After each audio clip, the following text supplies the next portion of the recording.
Hello and welcome to Rebuild. My name is Michael Belch, and as always, I am joined by my brother Bradley on the other side of the screen. Today, we have the privilege of interviewing Kevin Canale, and this is our first in-person interview. So bear with us as we work through these details. Here at Rebuild, we are trying to understand what it means that Christ has rule over all things. And that includes civilization and society and all parts of civilization and society. And so our goal here on Rebuild is to understand each component of society and what it means to have a biblical worldview about that component, and then to talk a little bit about what can be done to rebuild that part of society or build it new if it needs to be in a way that honors God. And so our goal here is to encourage you who are listening to think biblically about all areas of life, but it's also for us to discover and learn some of these things. And today is a topic where it's an example where Bradley and I are definitely discovering and learning, because Kevin is here to talk with us about homesteading and land use, using the earth in a way that honors God. And this is something that neither Bradley nor I have given a lot of thought to. And so we are really, really excited to basically just hear from Kevin. And we're very thankful. Thanks, Kevin, so much for coming on today. Hey, you're welcome. Thanks for having me. Yeah. Excited for this conversation. And before we get into it, Kevin, why don't you tell us a little bit about kind of your background, specifically as it relates to this idea of homesteading, land use, food, nutrition, all of those things. Yeah, definitely. So back in 2019, I graduated from Bastyr University with a master's in nutrition for wellness. And I think that kind of jump-started some of my previous life experiences. So in my undergrad, I actually spent 2 years as a garden steward at the UCSD Rogers Community Garden. So that's kind of like where I first got my feet wet. I got introduced into me practicing gardening skills on my own. Growing up, my parents had a garden. It kind of went out of use towards my teenage years, but I do remember like picking strawberries and kind of helping out a little bit. We used to collect eggshells for the slugs for the strawberries all year round. So it was kind of like a tradition that my family did together. We worked on. It was a simple thing, but it was definitely an introduction that not everyone gets. From there, I did a 2-month intensive hydroponic growing course in San Diego, where basically we met at a farm, a fellow veteran. We met at their farm and we learned how to grow hydroponically using organic methods. So again, I'm kind of into like the organic space, like using what God has given us as far as nature is concerned, like bacteria and fungi and all these things that grow in the ground naturally, using those things to promote plant growth rather than using artificial chemicals and fertilizers, which we're seeing today, like prices are skyrocketing on. And so the appeal to organic gardening is going to maybe grow by force, simply pricing people out, or hopefully, people will want to serve and honor God in the way that he's given it, like made available to us. It's more challenging in a lot of ways and more difficult, but usually once you like lay that groundwork of creating soil health, your plants do better, relatively speaking, to like when you first start. You don't have to use as many pesticides or herbicides, which I guess you could debate if they contaminate our food supply, but if you're spraying something and you're feeding it to someone over and over and over and over again, I can't see how that's not gonna eventually get into their system and have some health effects. Okay. Bradley, any introductory comments or thoughts just as we're kind of introducing ourselves and Kevin to the topic? Yeah, I mean, apart from the nutritional body health benefits of it, I find it just a practical good thing to do. Just as far as doing something with your hands, seeing something grow. I mean, there's so many illustrations in the Bible, especially Jesus' words about planting seeds and the growth that we see as a result, and having to deal with, all the variables that affect the life of the plant. and the sturdiness and the strength of the plant. So I think just as on a very practical, basic level, just to have your hands dirty and see literal fruit of your labor has immense benefit just on that level. Yeah, definitely. All right. Well, we will get to some, I guess, more big picture questions here in a few minutes, but we wanted to jump in just talking about the idea of homesteading, right? Because this is when you and I were talking about what we could talk about. Homesteading was right at the top of the list, and so I think you want to make a case or at least an encouragement that more people should do homesteading and that it's well within the realm of Christian thought and Christian practice. And so I guess we would start with the question of what is homesteading? Because when I think of homesteading, I think of pioneers getting in a covered wagon, going across halfway across the country, trying to dig up tree roots and, half of them dying. And I think Oregon Trail, I guess, is all I'm describing here. So I doubt that's what you think of because you don't own a covered wagon. What is homesteading? Yeah, I think homesteading to me, it's an incremental building of self-sufficiency. So I don't expect even myself or anyone else to buy a home, tear up all their yard all at once, and just suddenly be self-sustaining. But that incremental practice of maybe growing 5% of your own food, maybe growing 10%, and building up to hopefully one day growing, 90%, 95% of your own food. There are certain things that are impractical. So depending on how willing you are to change your lifestyle, you could easily grow 100% of your own food, but you'd be missing out on certain things. But I think for me, homesteading is owning a piece of property where you grow X amount, an amount of food that helps to sustain you and your family, and hopefully some of your friends and neighbors as well. And that's actually helpful because what is encouraging about it is it's an incremental thing. So, you can start with a little bit, you can work on it, you can develop over time. So that's actually a very helpful way of thinking about it. Yeah. Is there such thing as a green thumb when it comes to homesteading? That's the first question I have is, I can grow plants just fine, but you hear the people, I'll kill, whatever I plant, he just has a green thumb.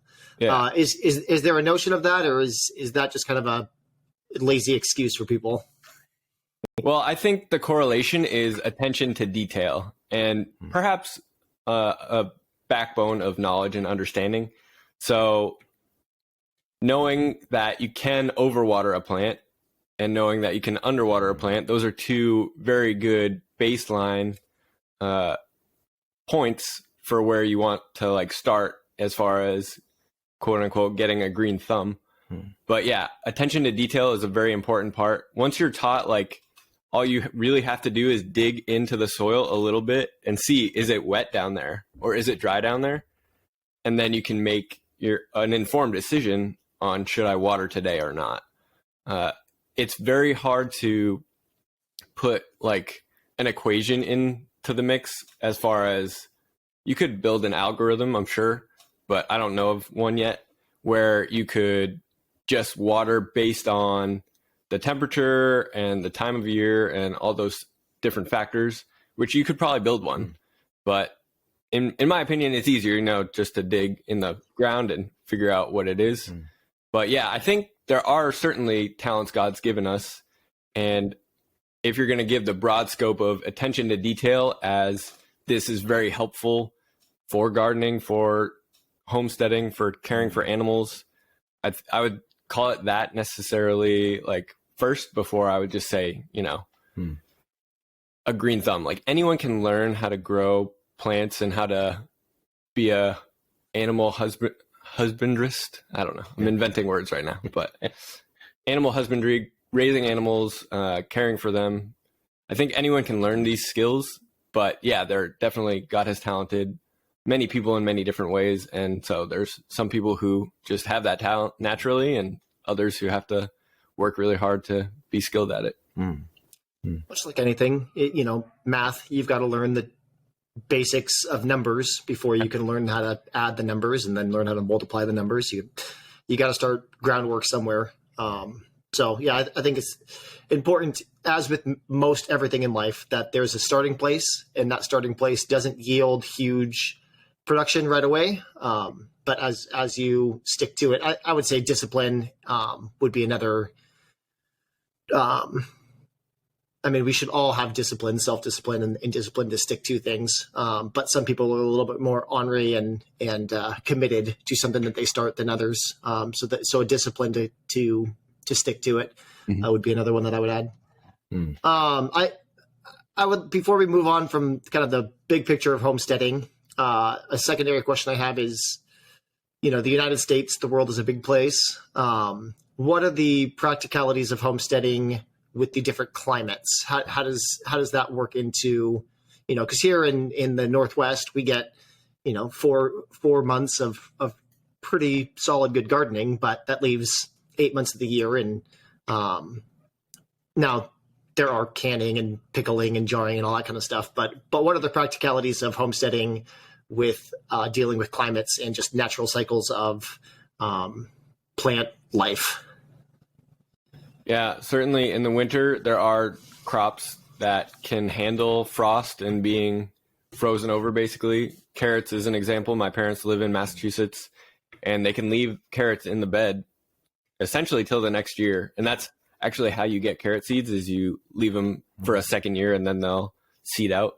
But there's different, you can't grow every type of crop in every type of climate. And I'm actually learning this because this is my first year in Texas. So I put some squash in the ground that they didn't make it because I started them too late. And so talking to someone from like a nursery or someone in the area who has that experience can really be helpful in that they can kind of point you in the right direction of what to start with. A 4-month window is fairly short, but most people have access to a heated room in their home where they can start something on a windowsill. Or you mean like the seeds? Yeah, you can put seeds in a plastic tray in a small amount of soil, and you water them regularly. They won't get very much direct sunlight, but plants don't need that much at that point. So you can basically give them, a 2-3 week, maybe 4 week head start to when you plant them in the ground. Then they're already that much older, and they can handle a little bit of maybe cold. And they'll start growing, sooner, so they'll get to maturity, basically in that 4/5 month window that you've given them. That still means that if people are going to produce a majority of their food, they're going to have to do some sort of food preservation in the fall, right? Yeah, is that kind of part of your goal or vision for your homestead, and people that you would encourage are interested in homesteading, they should eventually get into food preservation and storage? I think that's a great goal. It feels very, even to me right now, like the realistic aspect of that feels very lofty. Like we don't have a huge freezer where I can just put a bunch of stuff, and we don't have kind of like a basement. We don't have a root cellar, some people call it. Yeah. Where you can store these things over winter. And the practicality of just storing that much food, it seems overwhelming. So I would put that very, very, very far back in the list of the incremental growing.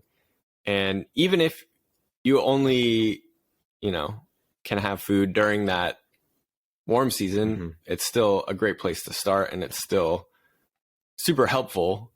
And then inevitably, as you get more skills and progress, you'll have that abundance where you'll need to preserve it, and maybe something will present itself where you can preserve it and keep it for yourself, or you'll just start getting more friendly with your church members and your neighbors where you're passing things out, and hopefully they bring the mason jars back, but we'll see.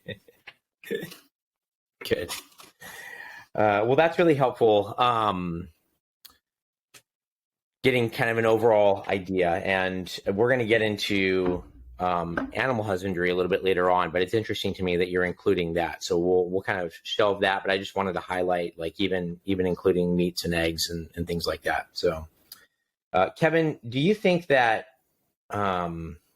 Christians should homestead? It's a good idea for them to homestead. It's optional for them to homestead. Where would you put homesteading and providing food in this way in the list in the area of Christian life and Christian living? With what's happened in recent years, 2020 I think was a big eye opener for a lot of us.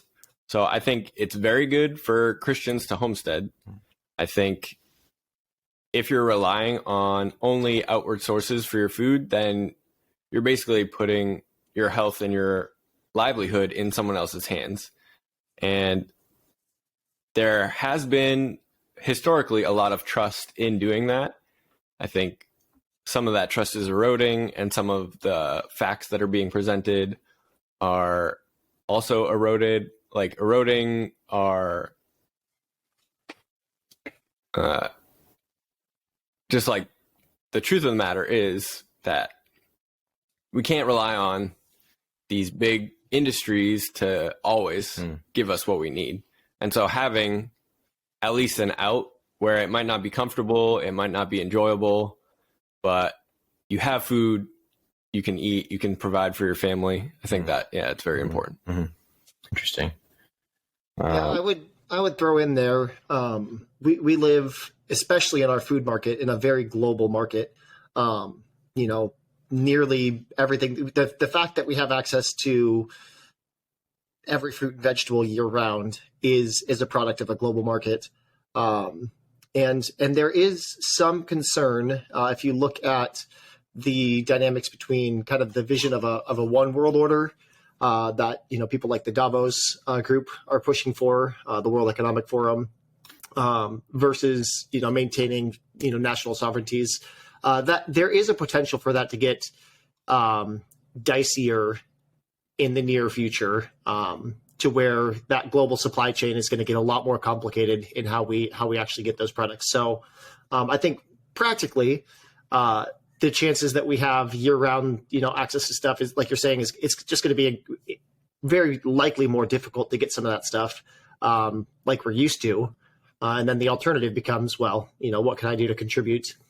Went back, I don't know, maybe 6 years ago now, there was a trend going around where I live in Spokane, where you would pay, I don't know, you would pay basically an organizer, and they would gather up local farms and people homesteading.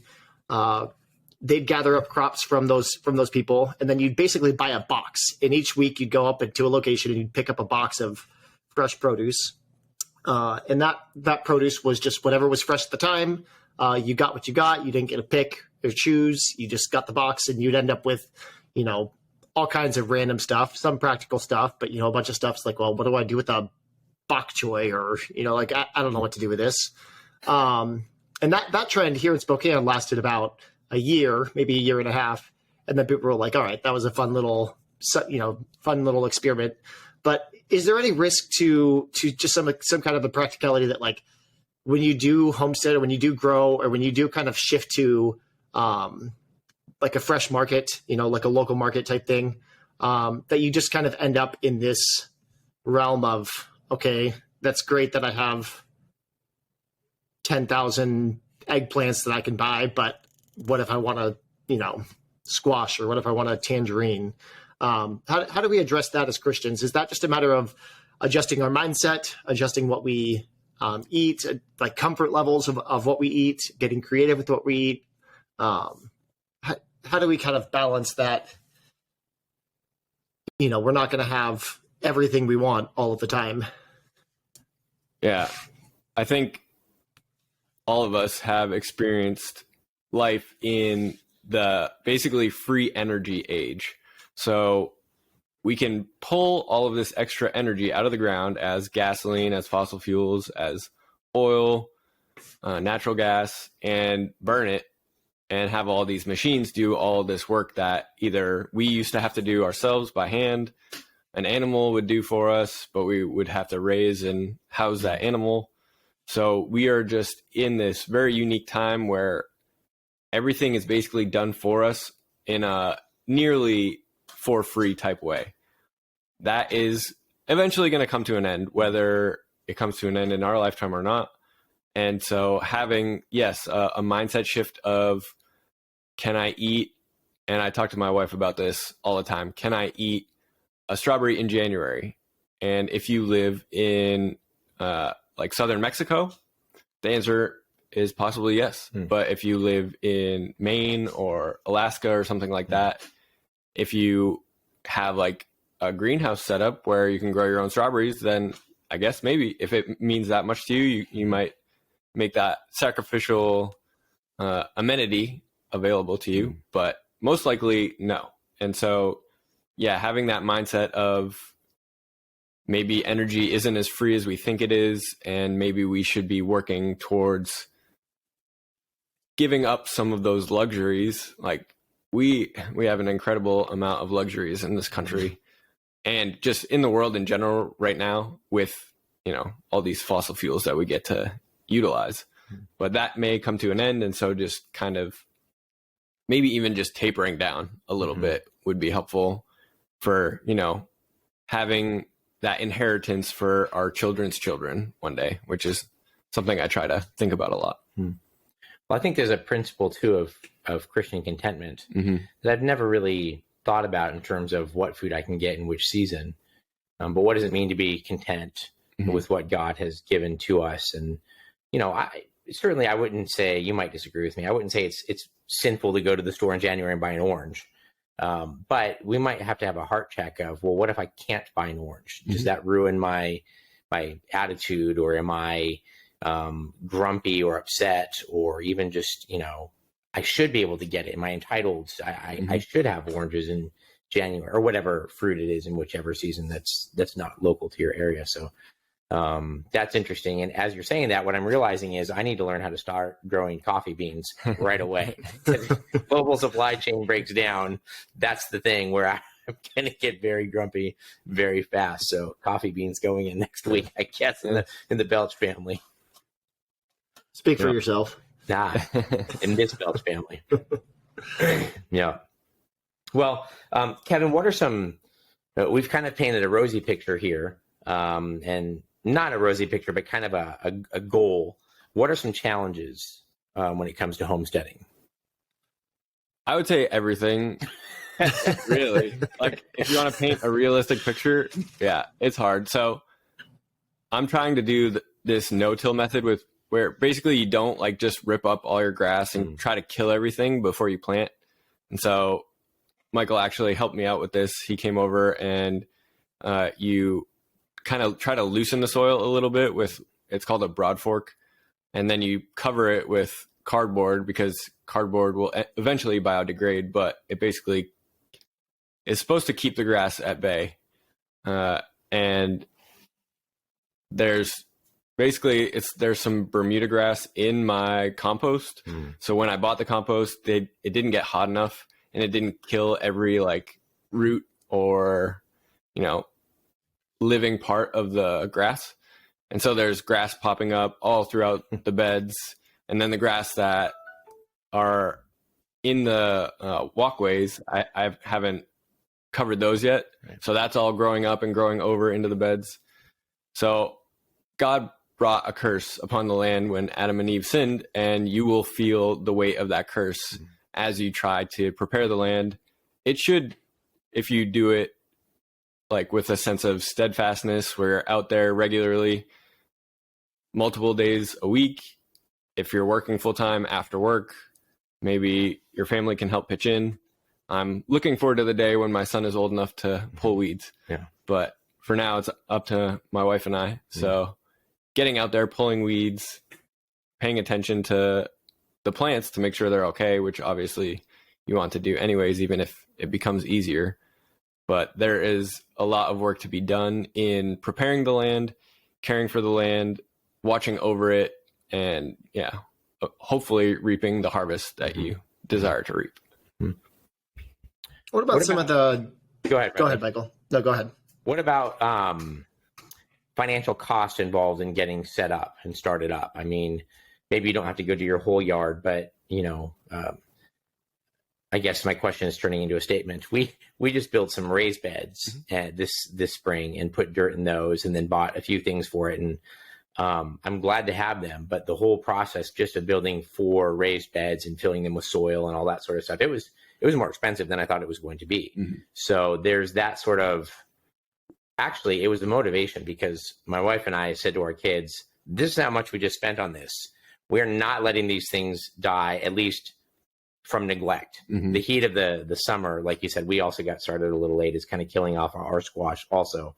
But, it was actually a good moment for us to say, look, guys, this is how much we spent. This is not just a fun thing that we're doing for a weekend and then we're going to let it go. And so they've been out pulling weeds, but we're not going to see a ton of return on our investment this year, partly because we got started way too late. And so our spring vegetables are dying before they produced a lot of harvest. But I think there's a financial cost involved too, that was a little bit surprising to me. Yeah, I would say being realistic with your finances, you can buy, a little plastic pot from a local nursery. Hopefully that's what I would advocate for. If you go to Home Depot, I don't advocate for spending money there. If you can find somewhere else that's local and has basically the same thing, you might pay 30 cents more for a little container. But yeah, you can buy the container. You don't necessarily have to buy the dirt. If you have any property at all, like, you can go in your backyard and dig it up. It might not be the best soil for whatever you're trying to grow, but if that's your budget and that's where you're starting out at, if you have the space and you're eating some type of food that is vegetable form at all, just whatever you're wasting from that food, you can compost. And that will help you to build free. You won't have to go to the store to buy soil on a small scale anymore. If you compost your food, it saves everything that you're composting from being thrown into the landfill, which is also a good thing. And then beyond that, you're saving yourself some money. So once you get that little compost pile going, then for the next year, you'll have a little bit of potting soil for your basil plant or whatever it is you're deciding to grow. Yeah, that was my same question too. Money, but also time, because it does take a certain commitment of time, and that's really what I find fascinating about this whole subject. As we look at kind of our, like you said, COVID opened up a bunch of eyes, and hopefully we'll continue to open up eyes to what really matters. What are the foundations? What are the basics? But time is definitely a factor. So we have to factor in time. We have to factor in money. What kind of, you've touched on it a little bit with, weeding regularly and such, but what kind of time realistically should people expect to say you want to grow one potted tomato plant, cherry tomatoes. Those are the tomatoes I enjoy eating. Say your goal for the year is cherry tomatoes. Do you have any way of quantifying the amount of time that you would put into that tomato plant on average, either daily or weekly or however you want to try and quantify that? Yeah, so a potted tomato plant, you might be able to get away with watering every other day. You might have to water it every day. So probably 10 to 15 minutes for each day that you're actually out there watering it. Okay. Which I would say on average, maybe 45 minutes to an hour a week. Like, depending on your climate, it's going to change how often a little bit. So if you're in a hotter climate, you might have to bump it up a little bit, 15, 20 minutes a week more. But again, it's kind of inversely related to how much money you're willing to spend. Mm-hmm. So you can get timers and you can get sprinkler systems and all these different setups where you don't have to invest as much of your own personal time into actually doing these things. Right now, I don't have any irrigation, so I'm hand watering everything. And so it takes me an hour of just watering once or twice a week right now. So I'm out there. I usually water for like a half hour in the evening, and then in the morning, a half hour really quick before I go to work. So it can take a lot of time. I would say, again, if you have the resources to financially set everything up, it won't take as much time, but you still need to be out there at least a little bit. And then weeding is probably another full hour or two a week. And preparing the gardens takes the most. One of the hardest, longest things. That is just correlated to how large it is. I would say one bed, 30-inch wide by 25-foot long bed probably takes us about three man hours of work, probably around that amount of time. And so there is a time commitment, but what I would encourage is it's going to help you even in your. I think the busier we get, the more structured we have to be with the time, and that forces us to be accountable for pockets of time like 10 minutes. I mean, with money specifically, you used to always hear that, oh, well, if you just got rid of your cup of Starbucks a day, you'd be saving whatever it was, $60 well, now it's way more than that, but X amount of money a month. We spend 10 minutes flipping through our phones easily. The majority of Americans, if they have any form of social media, are going to easily spend that amount of time. So again, it's just a refocus. It's a restructure. It does take time, like you're saying. I mean, you're going to be out there a couple hours a week total, depending on the size and all that, the scaling of it. But there is a certain health and balance to just going, all right, what are my priorities and how can I make the most of my time? I think we're good generally about that as Christians, at least thinking about it. Whether we're actually good in practice, I don't know. But time is another factor that we can view as a resource that we can budget. We can literally budget time. And then you were saying cost investments. Set realistic expectations. Start with something simple, and then as you do it, and you'll begin to realize, oh, it would be really nice if I had this. This is my next goal, is to get this. But you don't have to build the farm before you build the planter beds, right? Like you can do it incrementally. Definitely. And going back to what Michael was saying, they bought planters and it helped motivate them to kind of stick with it. Right. And that investment, it can be a multi-year investment. Right. Like you're depreciating those garden beds year after year until finally the wood is rotted out to the point where you can't use it anymore. But seeing it as like a long-term investment rather than, oh, I spent this much money and now I have to get this much out of it right away. It's definitely a good motivation to stick with it, but not like if you fail at your first attempt to grow food, it shouldn't be like an all is lost type mentality either. Right. We're not, thankfully, we're in a situation where we're not the pilgrims coming over where if this food doesn't grow, we're all going to starve to death. So, yeah. God has graciously given us plenty of margin for error in this time. Yeah.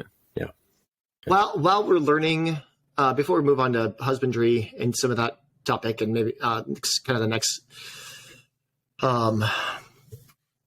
type of questions, are you an advocate for whatever we can't grow ourselves, and maybe explain why, if you do, being willing to spend that extra dollar value for organic or local markets? Now, I'm not in this camp necessarily yet. I don't buy organic stuff. But could you talk about, you mentioned it briefly just with the pesticides, but is there any other value? And I see a little bit of carryover here with, like you said, not necessarily advocating for buying from Home Depot. If you can buy it for, even if it's $1, more, you're going to spend a little bit more on things like this. But can you give any reasons for why it might be advantageous to what we can't grow ourselves, at least be buying from local sources, and typically organic lends itself to that a little bit more. Although I think big box grocery stores, organic is just a sticker in my mind, but Yeah, I think obviously with sin and corruption, we have seen the organic label being corrupted in many ways. The practice behind it is a more sustainable practice. So let's say 9 out of 10 organic stickers at the grocery store, they aren't doing what they're supposed to be doing. But if I can help support that 10th person who's doing the right thing, basically, like I was talking about earlier, the free energy system that we have right now will eventually break down. And so that one person who's doing the right thing will be able to sustain their practice once all of these luxuries go away. And so I'm hoping to both keep that person in business so that they can still provide for me, but also just to support people who are doing things the right way rather than kind of shrugging it off as saying like, you know, this isn't, it's just marketing. And it can be very true for a lot of like different farmers and different producers. But yeah, for me, it's worth just trying to support people who are hopefully doing the right thing, giving them the benefit of the doubt most of the time. And yeah, being able to kind of pay that extra price point to do so. So that's very interesting that you say that, Kevin, because I've always thought of organic produce, let's just pick produce, as it's healthier for me.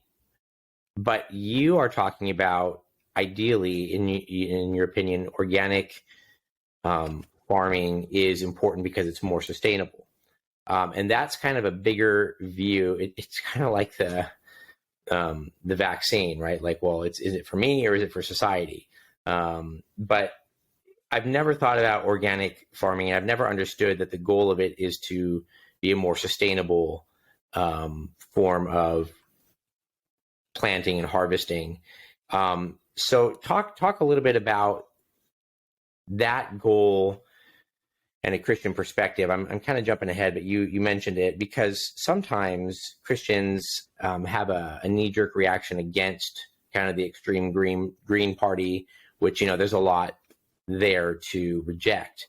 But you have sustainability as a very high priority and you're thinking about farming and produce. So could you talk a little bit about why that should be embraced by Christians? I'm assuming you would say that. Mm-hmm. So let's say, for example, an earthworm. Like, we didn't create an earthworm in a factory. We didn't chemically produce an earthworm. And yet they have some of the most rich, let's just say, I think it's called castings. Yeah. So that's like the friendly way to say it, you know, what they produce after they eat. That's their poop. Yeah. So worm castings are like hugely sought after. They just produce some of the best fertilizer, way better than what we can make artificially. And something that kills earthworms is pesticides. So there's a farmer on YouTube, his name's Greg Judy, and he raises cattle, and he always advocates against using ivermectin, which not in a COVID type way at all, but you put ivermectin on the backs of your cows basically to keep them from getting parasites and other diseases. But if you're moving the cows from spot to spot to spot, which basically they would do naturally anyway, like a cow's not just going to sit in a field with all of its other friends for years. Like, it's going to move and find new grass. And so that's what some sustainable farmers are trying to do, is to recreate that pattern of moving their animals from place to place without using pesticides, without using antiparasitics. And that is keeping the living structure in the ground, like the earthworms, all the fungi, all the bacteria, alive. And that's kind of what I was trying to do with the no-till farming, is not disturb the basically life that God has created in the ground, and using that, like keeping it alive so that it benefits my plants that I'm growing. It's proving a little more challenging than just like, oh yeah, you just do this, and it works out. Like, it's not working perfectly yet, but some steadfastness and I'm a very stubborn person, so that hopefully helps me to keep working at it 5 years down the road. But like keeping what God has created alive in the ground, in the soil, as much as possible will hopefully help to produce healthier soil, to build it up rather than just take. I think that in my mind is one of the sustainabilities, or one of the aspects of sustainable farming and growing, is adding more inputs than you're taking out. So having something left over when you're done. Is just out of curiosity, is this model scalable to global? I mean, like this is great for practical living for ourselves. But we have seen, I mean, global hunger is at an all-time low. Starvation's at an all-time low. I've read statistics on that.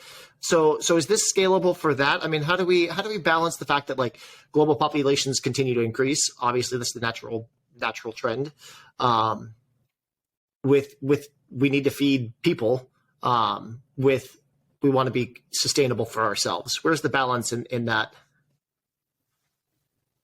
So similar to how you were talking about having time, a certain amount of time in the day, and structuring our day so that we're not wasting time. We just have vast acres of land. I don't know exactly what the United States is trying to cut away, but they're trying to take away open fields and trying to make them all into nature preserves, which I can't say is necessarily the worst thing if they're still utilized. But if we have a landmass and we're basically putting it in jail and saying, we can't touch this, we can't do anything with it, then I do think that's wrong and we shouldn't be kind of working towards that end at all. If we're relying on chemical fertilizers and artificial pesticides to have this global sustainability where everyone is fed, it will eventually come crashing down. Like, we can't do this forever. I don't have any dates or anything like that, but if we are looking into the future of our children's children, if we want to try to use what God has given us, like a feedlot is something that always comes to my mind. It's such a silly concept. What is a feedlot? A feedlot, in my mind, is just a bunch of cows. And if you're in California and you drive up the 5 freeway, you'll see them when you get into like the Bakersfield area. Yeah. It's basically 1,000, 2,000, however many cows confined into this space where they maybe have like 10 feet by 10 feet to themselves. And it's covered in what looks like mud. Spoiler alert, that's not mud. And they're growing these like vast amounts of corn for these cows further away, cutting down the corn, shipping it all the way to the cows, and then they have to get rid of the quote unquote mud. So they have to ship that somewhere too. If you had the cows on the pastures where you're growing the food. Unfortunately, right here, we lost a little bit of the footage. Kevin is making the point that farming should really be done in conjunction with animal husbandry because they support one another. The cows or the livestock eat the grass, and then they drop manure and seeds, which then in turn grows back more. It builds up the topsoil, makes more nutrient-rich environment for crops to be planted.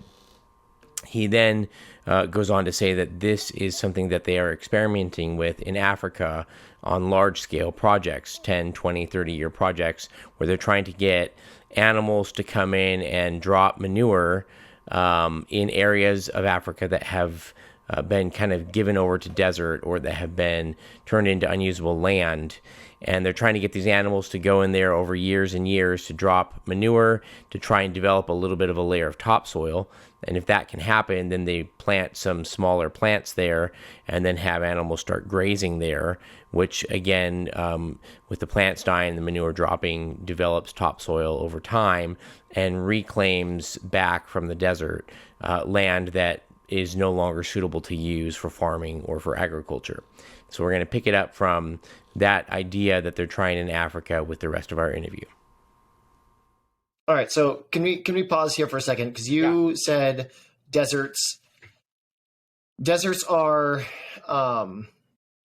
we could recreate grasslands and deserts. Now, isn't desert largely climate related? Like, I understand there's areas that have been so overused and the soil quality hasn't been maintained well enough to where it's not feasible to grow plants there. Is that what you're talking about, or are you talking about like we could transform all deserts? Like, what? Maybe clarify a little bit on the desert point there. Sure. Yeah. I don't think we could reverse every square inch of desert that we see in the world into grassland, but there's definitely a correlation between a lack of life and desert.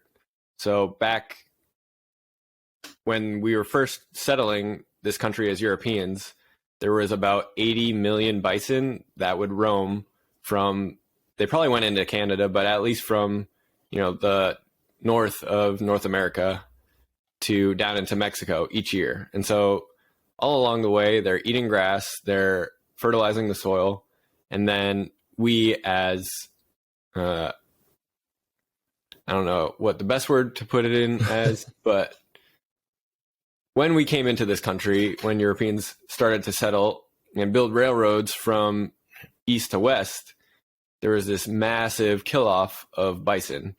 And when you saw the Dust Bowl happen, I believe that they're very closely correlated, because you need a massive animal structure to keep life in all of that land. And it was mostly the center of this country, which happened to be pasture land, but they had like an estimated 9 feet of topsoil in some parts, which is astounding. And the grass that would grow from that kind of soil just would well be overhead. It would probably be terrifying to be in it, actually. And when animals in our nation were killed off, we saw an addition of desert. And in Africa, I think there are plenty of places where a similar thing has happened. They thought elephants were causing desertification. So in Africa, they killed about 40,000 elephants, and they only saw it exacerbate. So I'm not saying we can go into the Gobi Desert and have 30 sheep and suddenly it'll be this lush grassland again. We might never see it in humankind. The rest of human history, for as long as God allows us to live here before he comes back and renews and repairs everything, we might not see it. But certainly you can see land that has been very damaged that still receives some rainfall. If you don't get any rainfall at all, it would be very difficult to reverse. But what they're doing in Africa, they're using land that gets rainfall, but trying to keep some of basically that resource in the soil. Once it becomes like a desert or destroyed land, the rain just washes away and pulls what remaining topsoil that might be there away with it. So trying to bring life back into the ground in such a way that it can hold that water when it does actually fall. That's really interesting. I mean, that's just blowing my mind. It's stuff that I've never even thought about. But what's interesting to me the most is, you said this earlier, that there seems to be a sense where if we follow God's principles and kind of the way he has set up the world, even under the curse, it sounds like you're saying, we can steward the earth in a way that would bring life even to soil instead of destroying and ruining the soil. That's very interesting. Yeah. Yeah, it's kind of crazy. One of the reasons why we see damage to soil, especially in Africa, is basically grass that grows to full maturity, but it's never eaten. And so it smothers itself, so the seeds can't come back up the following year. And after this happens a few years in a row, basically there's just no life left. Super interesting. This is areas of land use that I've never thought about ever, literally. How does hunting play into homesteading? So going back to one of my favorite, he's not a Christian, so I can't say everything that's going to come out of his mouth is gold, but Greg Judy, I really like and appreciate what he's doing from just a common grace perspective. Mm-hmm. He owns farmland and leases farmland specifically for people that want to hunt. So he allows the cattle to go through away from hunting season. They fertilize the grass, they build more grass, and the deer and other game animals get to basically partake in that abundance.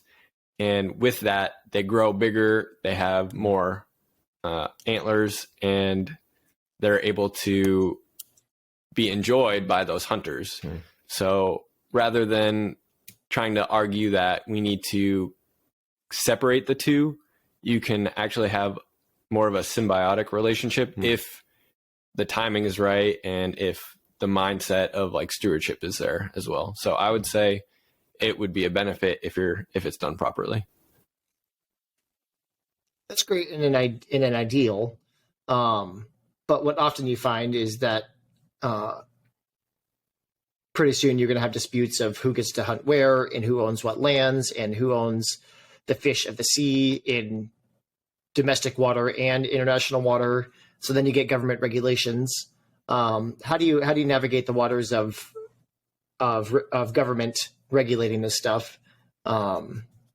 Like what's the balance of healthy government and kind of an over bureaucratic system? If anyone's seen the show Rotten on Netflix, they talk about this a little bit in the industrial fishing sense, and the fishermen are making the case that their living is based on the sea. So obviously they want to be good stewards of it. But they've come up with a system in the government bureaucracy that just makes it really hard to compete with large scale fishers. So where's the balance between government regulation and just kind of we all get access to what the land provides? That's a pretty big question. It's a big question. Yeah. I would say as Christians, we need to be running for office. We need to be voting for fellow Christians. We need to be active politically. And those kind of things, while I can't wave my magic wand or produce even ideally what I want to produce overnight, if we're teaching our children that they need to be striving and working towards these things, we could be building better regulations and better plans for the future. So today, I would say without much hesitation, and I could totally be wrong, but that we've created too much red tape and the bureaucracy has gotten out of hand. But just having, again, that kind of incremental mindset of, all right, if we get a strong Christian leader in office in our home city, maybe as, assistant mayor or something like that, we can start making the changes we need to see changed and kind of go from there. If we want to try to take over the presidency in the next election cycle, I think, we'll have a far harder time and much more likely that we will fail at it. But if we're getting involved with the level that we can and working our way up, hopefully we can reverse some of the things that, are creating issues for just probably people as a whole. Long-term planning here. We're playing the long game. Yep. Yeah.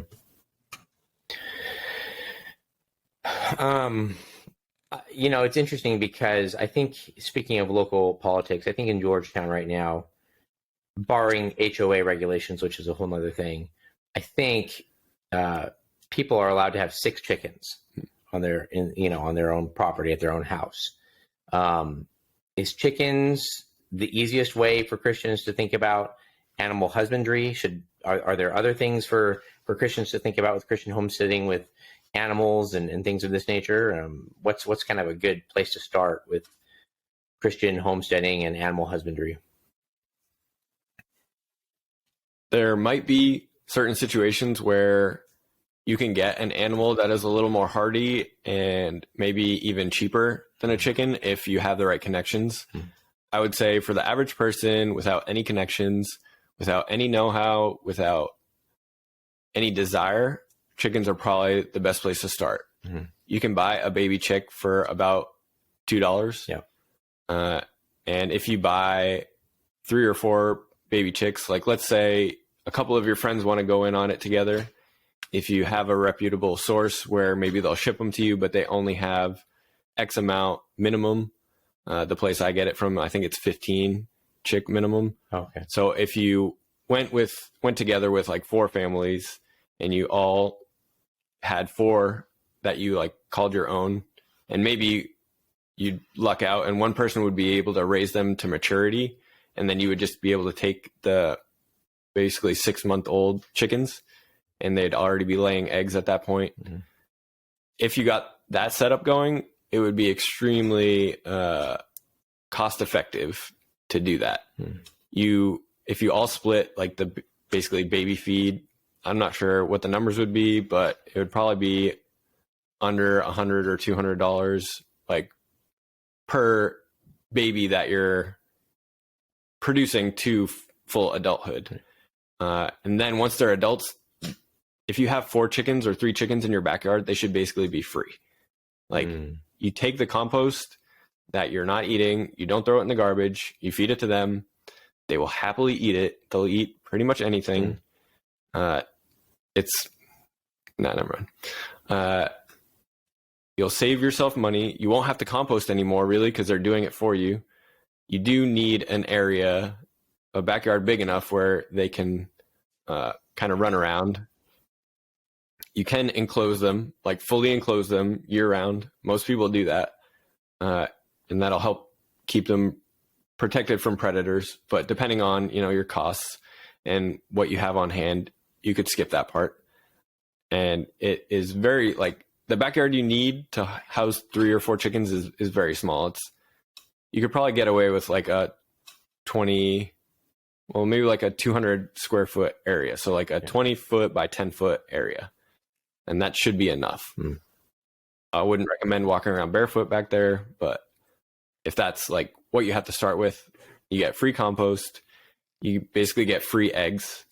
You might have to pay, $5 to get one of those milk cartons, like the plastic milk cartons, and adjust it a tiny bit, just cut a little bit and put a little bit of like hay on the bottom, and maybe give them like a privacy curtain because they want it dark. But I would say easily your input for free eggs for basically 2 years would be like about $200 per chicken. Okay. And if you do they lay, is that because they lay about 2 years and then they stop? They start to slow down. Okay. You could, I guess I'm a little more ruthless, like with my animals, in the fact that like they're supposed to be productive for me. And so once they aren't productive anymore, then they basically get fired. And I guess we'll leave it at that. But they get fried. Yeah. Yep. So my aunt and uncle,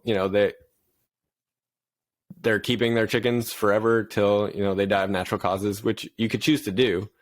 But like, if you're thinking about, that initial investment, and then what you're trying to get out of that investment is eggs. So if you're not getting eggs anymore, yeah, you can have dinner. But having a relatively low investment, and you don't have to have 3 chickens. You could have 1, you could have 2, but you'll get those eggs and they'll pay for themselves over the course of 2 years. Definitely. So that's a small scale chickens. Should we be striving for sheep and goats and cows? I mean, should that be long-term again on the long-term picture? Those are going to be canceled here with the World Economic Forum.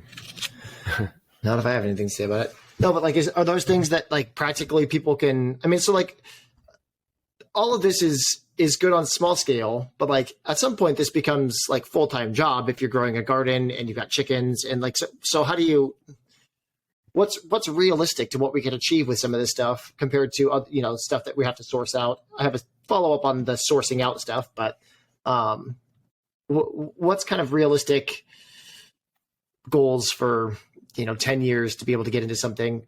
Granted, you can get yourself to a place where you have space to do this. Obviously we're not going to have cows sitting in our, our backyards, but is that practical? Is it practical time-wise, money-wise to get to that level, or is it better to let kind of partner up with people in some of that stuff?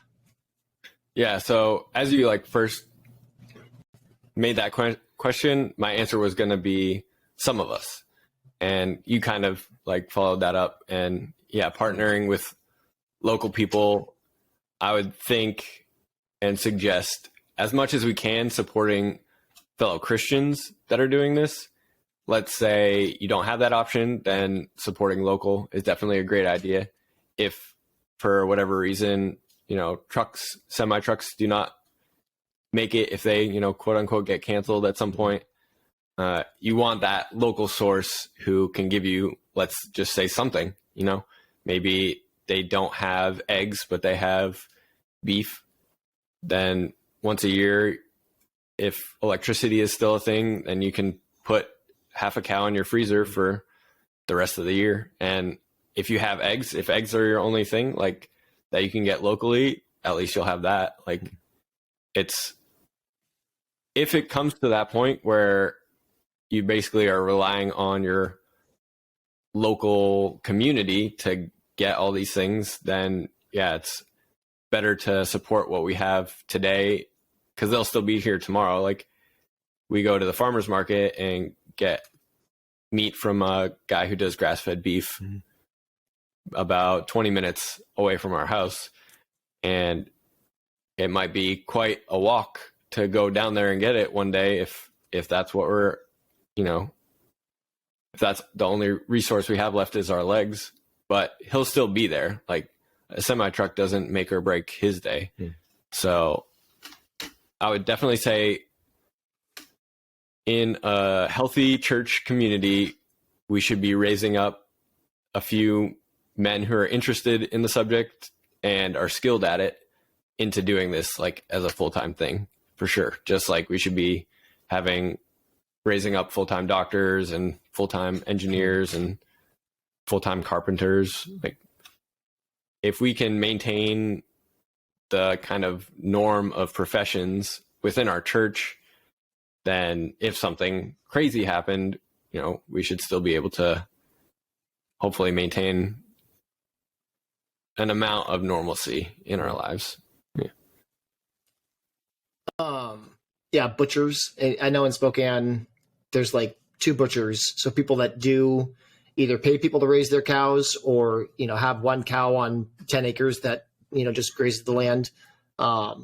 It's really hard. I mean, there are plenty of cows where they simply they can't find a butcher for that, the time that they would need to butcher the cow in. And so they just have to wait until the next year or go out of city, out of state to find butchers. But yeah, I mean, butchers is a short demand job too. A good proper butcher that knows how to, butcher a cow to maximize the production and in clean humanitarian ways too. I mean, that's another field that, we don't, I don't ever think of a butcher, but if we're talking about raising cows to provide for small communities, those are kind of jobs that people are going to need to do.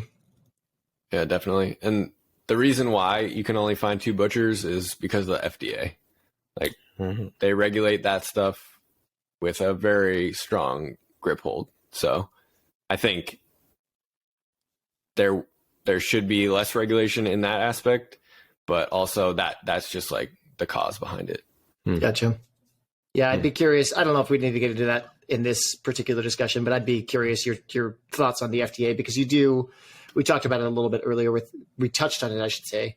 But but the FDA is, I mean, you get these bureaucracies that start as good things, but now it's like the FDA is out there approving, fake dyes and fake sugars and saying, yep, rubber seal, it's got the FDA approval. And, then you get the drug side of things. And it's like, well, what is this agency even doing if it's not actually, and that's again, not homesteading or gardening, but, a sore point for me. Sure. Did you have a follow-up question, Bradley? Yeah. So you touched on it briefly. You said on sourcing,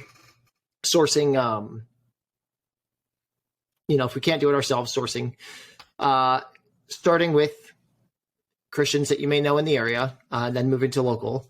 Do you have any thoughts on some of the bigger, I don't know how big they are, but as I listen to podcasts and YouTube, whatever's, you hear the commercials for places like Moink, and we're not sponsored by any of those things by any means. But are those viable options, do you think? I don't know how much you know about some of those bigger.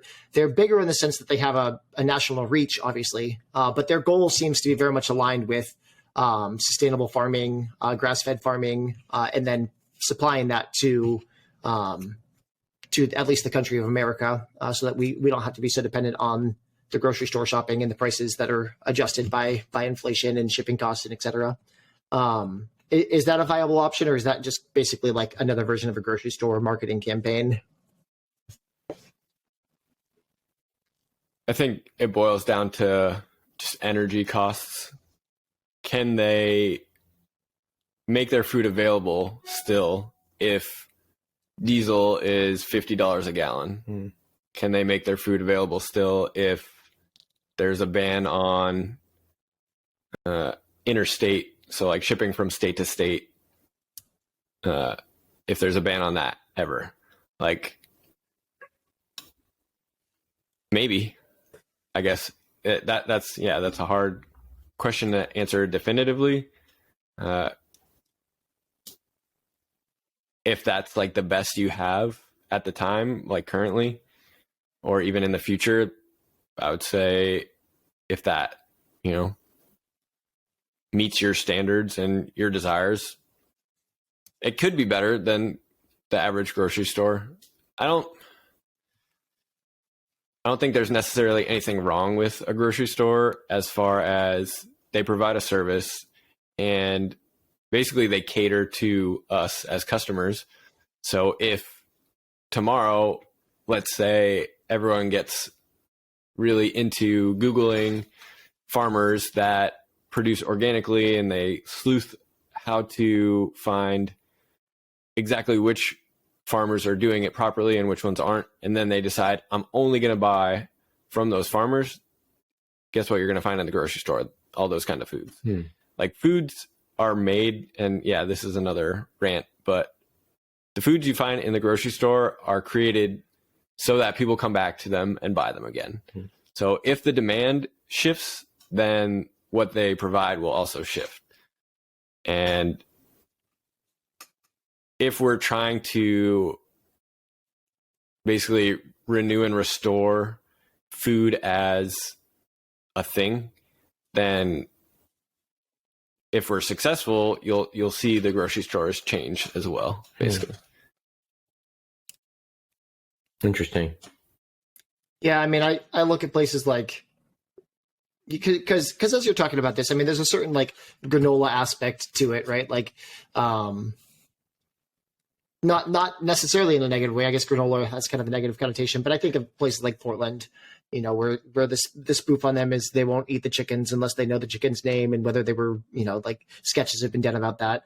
So I think like in certain pockets, it might be catching on, but again, scaling something like this, not even the practical, like, can it be done, but just it's such a huge shift in way of thinking that it's almost unfathomable to think about 300 million Americans who are generally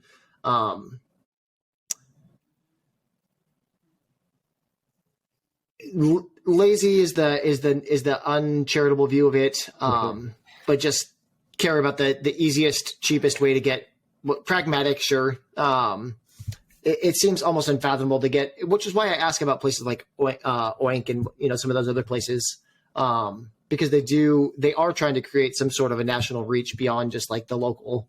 So I find some of this hard to think of spreading beyond certain pockets or certain communities. I don't, that is not to say that it shouldn't. I just wonder practically how again, we're talking 30, 40 years here. So having proper goals and mindsets here is definitely important. I don't have a question. That was just kind of a stream of consciousness there. Yeah. Just to like play off that a little bit. It depends like how viable something, and I'm not really familiar with Oink. I'm going to look into that after. Moink? Yeah. Oh, Is it Moink? Yeah. I think I've been calling it Oink, but it's Moink. Oh, okay. Yeah. Moink. There's another one that I forget the name of. But like it's similar. Like we get chicken sometimes from Good Ranchers, which is like they freeze it and they send it. Yeah, I have a friend who he does a similar thing, and I actually do endorse him, but I don't know if you guys do that here. Go ahead. Great. So Pasture Poultry, I think, and he's a Christian guy, and basically, like I emailed him out of the blue, and he had like an hour-long conversation with me. So I really respect him a lot. And yeah, he's trying to do something similar. So there's definitely times and places like are you guys familiar with the term food desert? Yes. Yeah. Yeah. So if you're sending a company like that to reach the food deserts of our country and other countries, I think while we can sustain those companies, it's a great resource. I think eventually as people moved away from the homestead and from the ranch and from the farm into the cities, we're going to see the reversal eventually of, okay, if I don't put something in the ground, I don't eat, so I can't live in this high rise anymore. And there are creative people doing creative things with rooftop gardens, but you can't feed an entire building with a rooftop garden, most likely. So you'll see that reverse evacuation of cities, I think, when energy becomes completely scarce. I don't really know where else to go with that, but well, I want to move towards the conclusion of this interview, and probably not unique to nutrition. So maybe in the future we talk to you about nutrition. But what's really piqued my interest is, Bradley, when you said, you know, there are pockets of the country, like Portland is the stereotypical one, where maybe people are more granola, they're more health conscious, they're more thinking about this sort of thing. But Kevin, I want to close with just kind of a discussion on, okay, that's Portland, and they're kind of weird. Austin has the phrase, keep Austin weird, right? But what should be a distinctively Christian view on this topic of our food and how we take care of the world, how we take care of the land, and whether or not you think Christians ought to make changes in their buying, farming, and eating practices based on a Christian view? Like for instance, so you'll explain a little bit of what you think a Christian view of land use is, but should Christians then do research and only buy from certain places, right? Like, should it affect their pocketbook? Should they be doing research? What impact should that have on Christians to be distinctively Christian in our buying of food and producing of food? So what is a Christian perspective broadly, and what changes should Christians be willing to make because of that Christian perspective is kind of the question I'm going for here. Yeah. So I did a little bit of research before this podcast and came across Genesis 2, I think it's 15, where God put us, as in man, in the garden. So I think it's very important for us, as best we can with the resources God has provided us, to have a garden, whether that's a potted plant or your backyard and your front yard, and you're over at your neighbor's house on the weekend. Basically, whatever time and ability you have, making the best use of that. I think farming in general is something that God has commanded us to do. And then another verse, Jeremiah chapter 29, I forget exactly, it might be verse 5, but where the Israelites are exiled into Babylon, and they're told, assumably by Jeremiah, that they are to build houses, grow gardens, marry, rebuild basically what they've lost from Israel where they are. So as Christians, where we're at with the resources God has allowed us to have, to make the best use of that. And again, it doesn't have to be 2 acres. Like, I don't live on 2 acres. Right. It doesn't have to be anything besides, a windowsill with a few herbs on it. But having that, God has called us to live in the garden, and he kicked us out when we sinned. But I don't think that means we don't garden anymore. I think that means he wants us to participate in bringing life into the world in more than one way. Obviously children, but plants, animals, those types of things. And really looking into what are we giving our children's children? What inheritance are we leaving for them? Are we going for kind of a very hedonistic, I'm going to get what I want and what is easy for me today in the grocery store or online or however, we're getting it? Or am I looking into something that hopefully is more of a building rather than just depleting type thing? So are my food sources replenishable, or are they in a sense destructive? So I think looking into those things, thinking about those things, being patient with yourself, because we can't make all these changes overnight, but striving for good stewardship of ourselves and hopefully of our future. That's really helpful. Because we want to live in a way that honors God.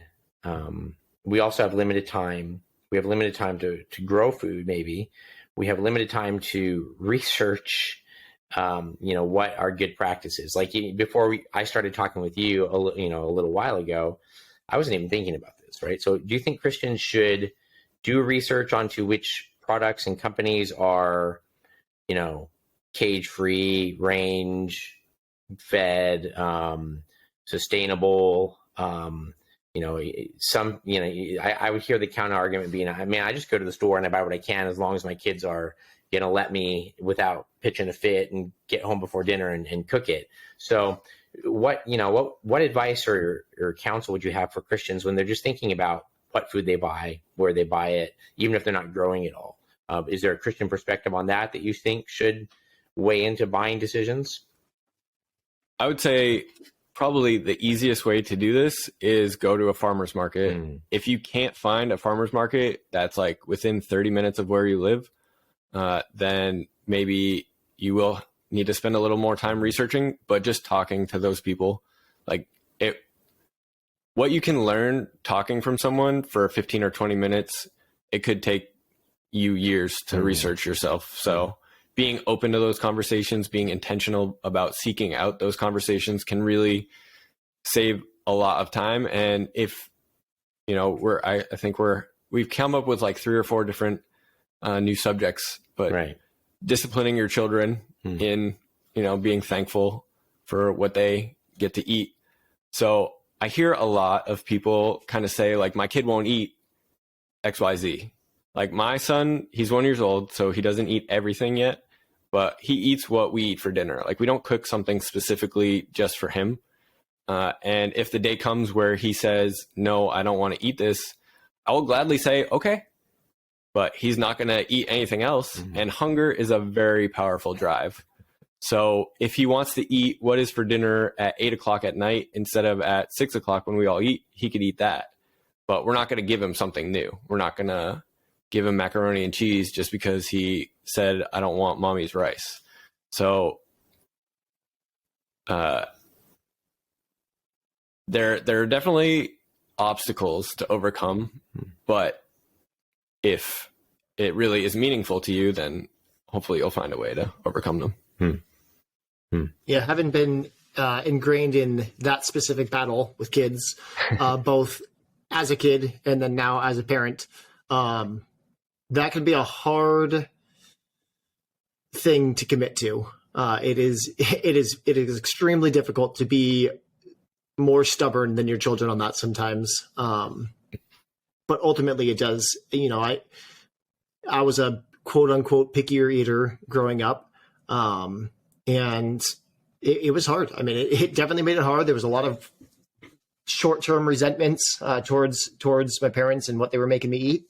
But I think that it definitely made me a more well-rounded person, just as far as like politeness in people's houses when, we are faced to eat something that we don't particularly enjoy as much. But also just being grateful, like you said, like you touched on, being grateful for the things that we do have, and really enjoying the meals that we enjoy more when we get to enjoy them. But my only encouragement there is really just that, like, it can be really hard, but it is worthwhile to grow and train our kids in a way that fosters gratefulness, a little bit of selflessness in what we're eating, is all really important. Well, Kevin or Bradley, any last comments, things that you wanted to say that we didn't ask you about, or Bradley, any last comments from you? I'll add and hop on talking to local farmers markets. You probably and just say that whoever's listening probably knows someone who's good at gardening, and that person is good at gardening because they put the time into being good at gardening. And most people that put time into things like talking about the things that they put time into. So if you find that person, my wife has leaned on a friend of ours, Jamie. She's been doing it a lot longer than we have, and she's been an abundant resource to my wife as she's built quite a substantial garden. It's been really fun to watch her build it. I complain about it a lot because I end up being the one having to build the boxes and put the cattle rod, things to grow her cucumbers and vines instead of just on the ground. And, but in the end, it is well worth it. And, I have not regretted any amount of work that I put into the garden, as I get to see her enjoy it as a hobby, provide for the family, while it's there. My 14, I guess she was probably 18-month-old, year and a half, lived in the garden last year. I mean, if we didn't know where she was in the garden by herself, eating anything ripe and not ripe. And that's just really sweet. It's just really sweet to see your kids be a part of it and enjoy it beyond just the long-term vision of what it can do for us as Christians, providing, being self-sufficient. So find that gardener and pick their brain frequently as often as you need. And then it's just really sweet to see the product of your labor. In my case, my wife's labor mostly. Yeah, definitely.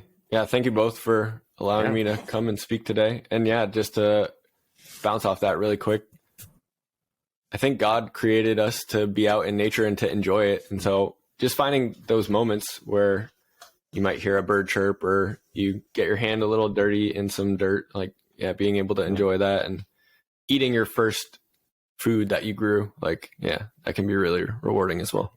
Yeah. Great. Well, thanks so much, Kevin.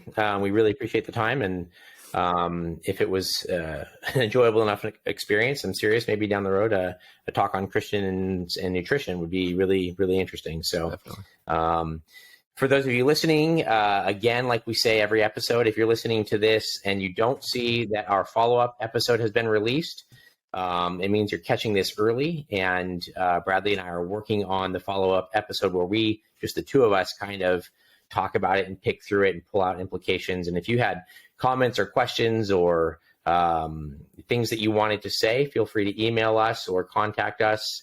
Even if you wanted to come on and say your 2 cents on the follow-up episode, we'd welcome that discussion as long as it's in good faith. You can find all of our content on our website, which is rebuildpodcast.com. And we have a YouTube channel and a Twitter handle by the same names. Those are the best places to find what we're doing and what the rest of our content is. So I want to say thanks again, Kevin, and thanks everyone for listening, and we will catch you next time.